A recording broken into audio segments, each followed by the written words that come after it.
हम पहुंच गए हैं मंगान। हम अभी मंगान में हैं, ठीक है। अभी मंगान के बस 20 किलोमीटर बाद, मंगान से बस 20 किलोमीटर बाद एक चेक पोस्ट आएगा जो कि है टुंग। ये टुंग जो है वो नॉर्थ सिक्किम का फर्स्ट चेक पोस्ट है। यहाँ पे आपका परमिट चेक होगा और आपसे 2 कॉपी जेरोक्स ले लेंगे ये लोग, ठीक है। मतलब 1 कॉपी जेरोक्स ये लोग ले लेंगे टुंग में। यहाँ पे आपका जेरोक्स गया 1 कॉपी। टुंग से फिर 10 किलोमीटर बाद आता है चुंगथांग बोल के एक जगह।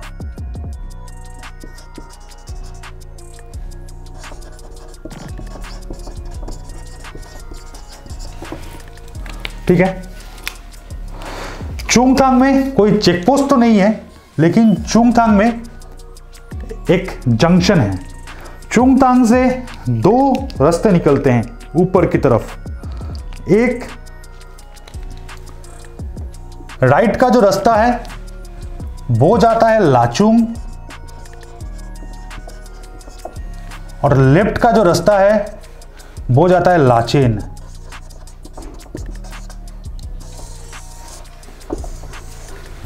अभी गुरुदोंगमार लेक जो है ना वो ये लाचेन के साइड में है। युमथांग वैली जो है वो ये लाचुंग के साइड में है। अभी हम अपना जर्नी जो है वो कहां से स्टार्ट किए थे? वो स्टार्ट किए थे सिलीगुड़ी से।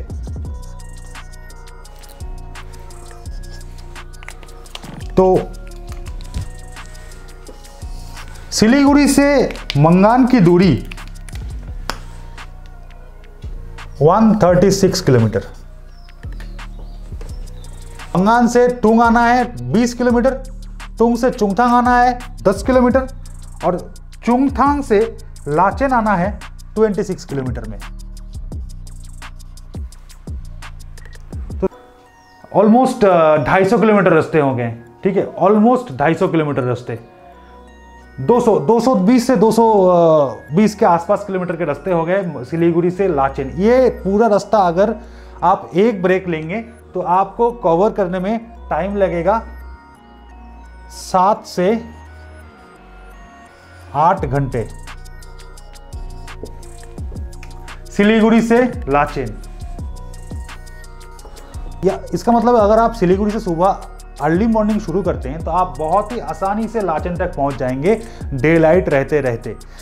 अगर आप सुबह का 6 बजे आप राइड शुरू करते हैं सिलीगुड़ी से तो लाचेन आप शाम के 5 बजे तक पहुंच जाएंगे।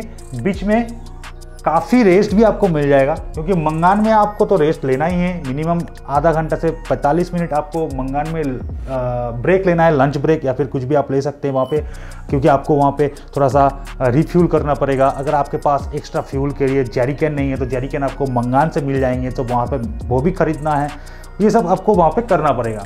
सिलीगुड़ी से लाचेन आप 7 से 8 घंटा में आप पहुँच जाएंगे। तो ये हो गया आपका डे 1। अभी कुछ लोग हैं जो मंगान में भी स्टे करते हैं, ठीक है।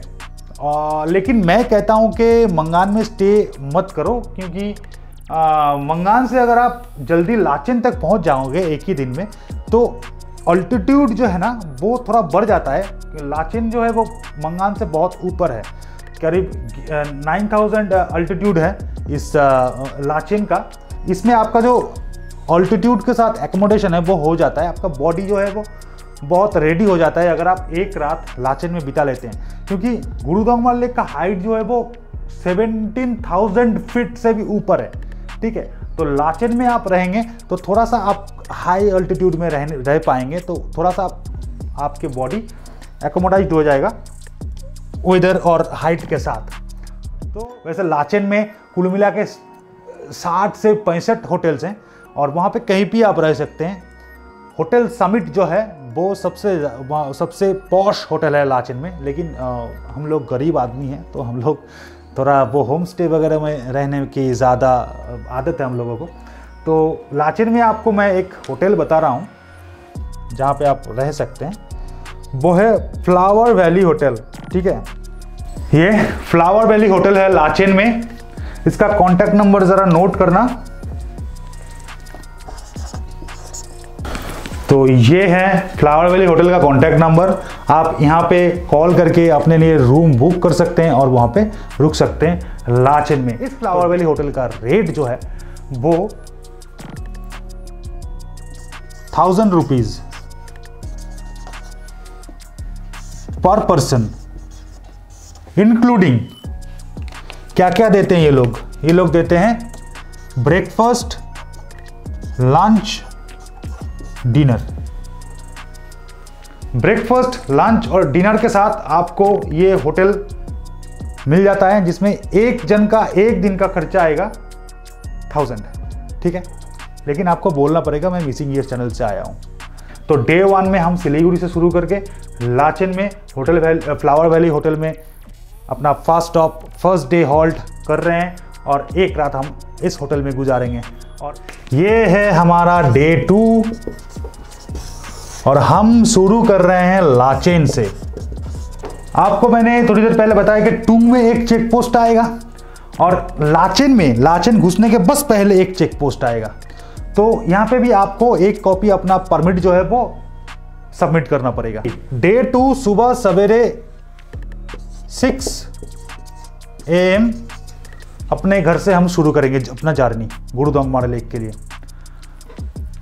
लाचेन के बाद आपको नेक्स्ट स्टॉप लेना है थांगू वैली, क्योंकि थांगू वैली जो है यहां पे भी एक सिक्किम पुलिस का चेक पोस्ट मिलेगा आपको। ये चेक पोस्ट जो है ना वो सुबह 7:30 बजे खुलता है। लाचेन से अभी थांगू वैली की दूरी है 35 किलोमीटर। आपको टाइम लगेगा, अभी जो रोड कंडीशन है उसके हिसाब से 1 घंटा 15 मिनट। 35 किलोमीटर क्रॉस करने में आपको 1 घंटा 15 मिनट टाइम लगेगा। आप लाचेन से 6:30 बजे शुरू करते हैं, फिर थांगू वैली पहुंचते हैं। थांगू वैली में आपको अपना परमिट दिखाना है, वो 7:30 बजे वो चेक पोस्ट जो है वो ओपन होता है। उसके बाद आप कभी भी परमिट दिखा सकते हैं। अभी हम थांगू वैली से आगे बढ़ेंगे। थांगू वैली में आप अपना ब्रेकफास्ट कर लेते हैं। थांगू वैली में हाईएस्ट ढाबा है, world's highest dosa point Thangu valley में है। क्या है? World's highest dosa point. ठीक है, वो इंडियन आर्मी की तरफ से है। थांगू के बाद 2 रास्ते हैं। एक रास्ता काला पत्थर की साइड जाता है, ठीक है, और ये काला पत्थर और ये थांगू वैली से काला पत्थर की दूरी है 12 किलोमीटर। अगर आप गुरुदोंगमार के साइड जाना चाहते हैं और आपको काला पत्थर भी जाना है, तो जब आप परमिट बनाएंगे तभी आपको अपने एजेंट से बात करके रखना पड़ेगा कि भैया मुझे एक ही साथ में गुरुदोंगमार और काला पत्थर दोनों के लिए ही परमिट बना के दो। वो एक ही पेपर में आपको परमिट बना के देगा। काला पत्थर के लिए आपको अलग से कोई परमिट बनवाने की जरूरत नहीं है। बस आप जो परमिट लेके ऊपर जाएंगे उसी में मेंशन होना चाहिए कि वहाँ पे काला पत्थर लिखा हुआ हो। तो काला पत्थर आप जा सकते हैं, लेकिन एक बात बता दो कि आप जाते ही काला पत्थर हमेशा विजिट कर पाएंगे इसकी कोई गारंटी नहीं है कि पूरा इंडियन आर्मी के मूड के ऊपर होता है। वो जो वहाँ पे जो सिचुएशन होता है उसके बेसिस से वो लोग अलाउ करते हैं टूरिस्ट लोगों को काला पत्थर या फिर चोपटा वैली घूमने के लिए। लेकिन जो रास्ता हमेशा खुला रहता है वो है गुरुदोंगमार का रास्ता। थांगू वैली से आपको 5 किलोमीटर रास्ता बहुत गंदा वाला मिलने वाला है, क्योंकि वहाँ पे इंडियन आर्मी का कुछ है जिसके लिए वो रास्ता बहुत खराब है। 5 किलोमीटर ऑफ रोड करने के बाद आप 10 किलोमीटर में पहुंच जाएंगे गैगांव चेक पोस्ट। ये जो गैगांव चेक पोस्ट है, ये गैगांव चेक पोस्ट आर्मी का चेक पोस्ट है और यहाँ पे आपको 1 कॉपी परमिट दिखाना है। तो थांगू वैली में आपका 1 कॉपी परमिट गया, गैगांव में आपका 1 कॉपी परमिट गया, और कल रात को मतलब लास्ट डे आप एक टुंग में देके आए हैं और एक लाचेन में अपना कॉपी सबमिट किए हैं परमिट का। तो आपका कुल मिला के 4 जो है परमिट के कॉपी निकल गए, ठीक है। और आपका जो ओरिजिनल परमिट है ना, उसमें से 1 ये गैगांव चेक पोस्ट में आर्मी अपने पास रख लेगा, क्योंकि वो सबूत है कि आप आए थे यहाँ पे और आप घूम के सही सलामत वापस चले गए। गैगांव चेक पोस्ट में आपको वर्ल्ड हाईएस्ट कैंटीन मिल जाएगा। यहाँ पे एक कैंटीन है जहाँ पे आप कॉफ़ी, समोसा नहीं, पकोड़े, मैगी, वाई कभी तो वहाँ पे मोमोज भी मिल जाते हैं। ये सब आप यहाँ पे अवेल करते हैं। यहाँ पे गर्म पानी मिलते हैं। आपको अगर ऑक्सीजन सिलेंडर चाहिए होगा तो आपको ऑक्सीजन सिलेंडर भी यहाँ पे मिल जाएगा। दोस्तों, गुरुदोंगमार लेक का हाइट है 17,800 फीट। मेरे हिसाब से गैगांव चेक पोस्ट में पहुंच के आपको यहाँ पे आधा घंटा टाइम बिताना चाहिए। वहाँ पे आप थोड़ा सा पैदल चलिए, वहाँ पे आप थोड़ा सा खाना खाइए, आराम से अपने दोस्तों के साथ कुछ वहाँ पे बैठे आराम करें, व्यूज़ को एंजॉय करें। वहाँ पे टाइम जो है वो वेस्ट करना चाहिए। इससे क्या होगा, ताकि जो हाइट है ना उसके साथ आपका जो शरीर है उसका थोड़ा एकोमोडेशन हो जाएगा। इसमें क्या होगा, आप इसके बाद जब और भी ऊपर चढ़ेंगे तो आपको उतना तकलीफ नहीं होने वाला है। बहुत सारा पानी पीजिए यहाँ पे। और एक बात मैं आपको मेरे एक्सपीरियंस से कहना चाहूँगा कि जिस चीज़ों से आपको गैस फॉर्म करने का कोई भी चांसेस है, लाइक चिप्स हो गया, लाइक पकोड़ा हो गया, बटर बिस्किट हो गया, बेकरी बिस्किट्स हो गए, इसको अवॉइड कीजिए, ठीक है। और पिछले रात लाचेन में थोड़ा लाइट खाना खाइए। तो गैगांव चेक पोस्ट से अभी हम आगे बढ़ेंगे गुरुदोंगमार की ओर। देखिए अभी थांगू वैली से गुरुदोंगमार लेक की दूरी लगभग 31 किलोमीटर है, 31 किलोमीटर। और गैगांव से ये गुरुदोंगमार लेक की दूरी लगभग 20 किलोमीटर होगा, ठीक है। लेकिन गैगांव के बाद गुरुदोंगमार तक आपको पूरा मक्खन जैसे रास्ते मिलेंगे। तो गैगांव से हम जाएंगे गुरुदोंगमार लेक। यहाँ से यहाँ तक जाने के लिए आपको 1 घंटे का एक टाइम लगेगा, अगर आप कहीं भी नहीं रुके तो। बीच बीच में मेरा सजेशन यही है कि आप बीच बीच में 2-3 ब्रेक्स लें और वहाँ पे 5 मिनट करके समय बिताएं, वक्त गुजारें, ताकि आप जितना ऊपर जा रहे हैं उतना आपके शरीर को ना, मतलब वेदर और ऑल्टीट्यूड के साथ जो तालमेल मिलाने का जगह मिले, टाइम मिले। तो दोस्तों गुरुदोंगमार लेक की हाइट बहुत ज़्यादा होने के वजह से यहाँ पे हवा बहुत पतली हो जाती है। उसका मतलब यहाँ पे हवा में ऑक्सीजन की मात्रा बहुत घट जाती है। तो मेरा सजेशन यही है कि आप जब गुरुदोंगमार के लिए घर से निकल रहे हैं तो थोड़ा सा कपूर साथ में ले लें, या फिर लाचेन से जब निकल रहे हैं तब पॉकेट में थोड़ा सा कपूर लेके चले। कपूर एक ऐसी चीज़ है जो आप नाक के पास रखेंगे तो आपको ऑक्सीजन वो देता रहेगा। ये प्रॉब्लम मैंने फेस किया था लास्ट टाइम जब मैं 2021 में गुरुदोंगमार विजिट किया था, तो तब मैंने कपूर लेके चला था और कपूर मुझे बहुत हेल्प किया है।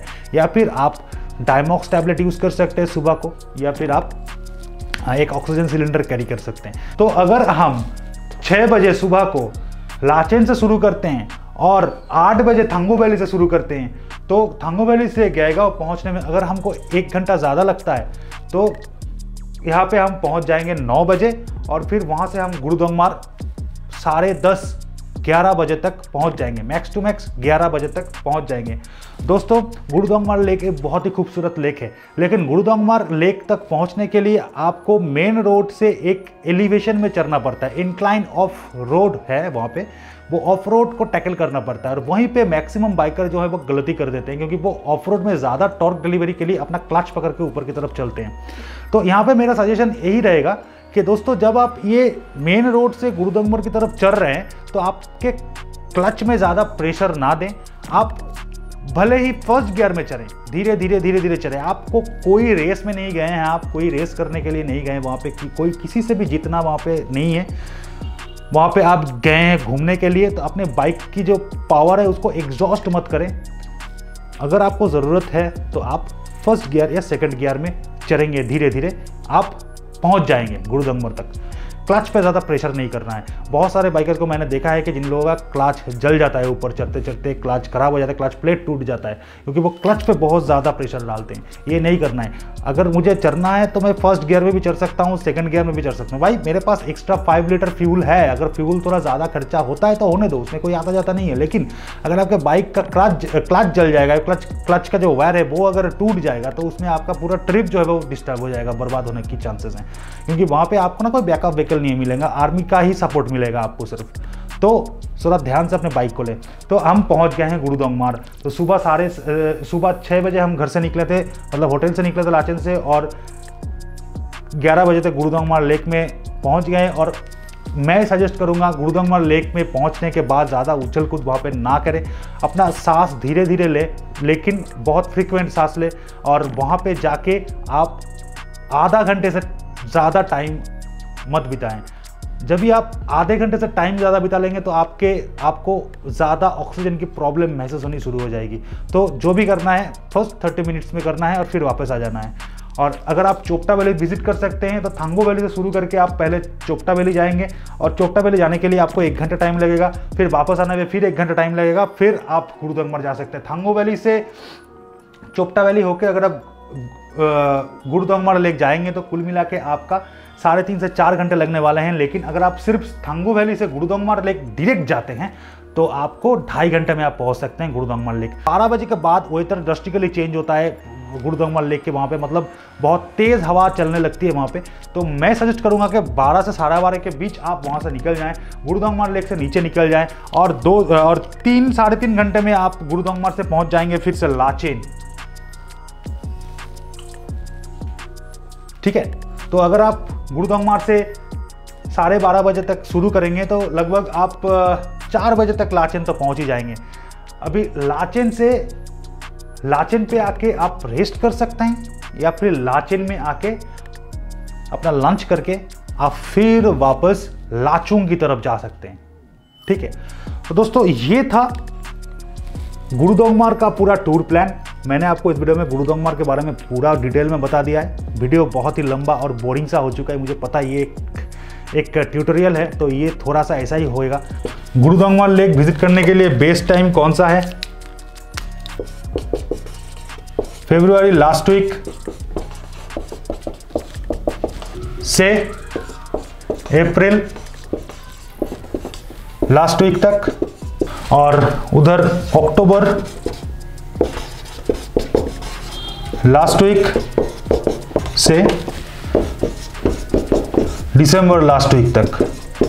ये है टोटल आपको गुरुदोंगमार विजिट करने का बेस्ट टाइमिंग। खर्चा कितना आएगा? तो आप नॉर्थ सिक्किम में मंगान के बाद, टुंग के बाद आपका परमिट चेक होता है, तो टुंग के बाद आपका, तो देखिए अभी खर्चा कितना आने वाला है। एक तो आपको 500 रुपये लगेंगे ये परमिट निकलने के लिए। फिर अगर आप नॉर्थ सिक्किम में 2 दिन रहते हैं तो 400 रुपये हो गया लेवी चार्ज। ठीक है, पर डे जो पर बाइकर कॉस्ट है वो 400 हो गया अगर 2 दिन में है तो। अभी इसके साथ आपका लाचेन में रहने के लिए 1000 रुपीज़, और लगभग आपका फ्यूल मैं एक अराउंड 1000 रुपीज़ पकड़ लेता हूँ।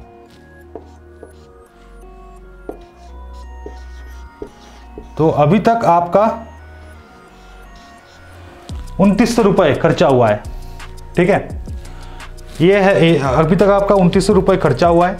ये हो गया आपका परमिट कॉस्ट, ये हो गया आपका एनवायरमेंटल फ़ी, ये हो गया आपका लाचेन में स्टे, और ये हो गया आपका फ्यूल। अभी ये 1 टाइम है, ये 1 टाइम है, ये भी 1 टाइम ही होगा शायद, इससे ज़्यादा फ्यूल आपको ज़रूरत नहीं होगा। एक बार आप रिफ्यूल करेंगे तो वापस आप मुस्तांग में वापस आप मंगान में आके रिफ्यूल कर सकते हैं। तो ये है खर्चा सिर्फ गुरुदोंगमार घूमने के लिए। अभी हम कहाँ पे हैं? अभी हम लाचेन में ये वीडियो ख़त्म कर रहे हैं। अभी हम लाचेन में ये वीडियो ख़त्म कर रहे हैं। नेक्स्ट वीडियो में मैं आपको लाचेन के बाद से टूर प्लान दूंगा। अभी के लिए बस इतना ही। उम्मीद करता हूँ कि ये जो वीडियो है वो आपको अच्छा लगा है। अगर ये वीडियो आपको अच्छा लगा तो प्लीज़ इसको लाइक दे देना और सब्सक्राइब कर लेना मेरा channel missing yes. North Sikkim का एक और पार्ट बाकी है, वो मैं आपको दूंगा नेक्स्ट वीडियो में। Tata, goodbye, take care.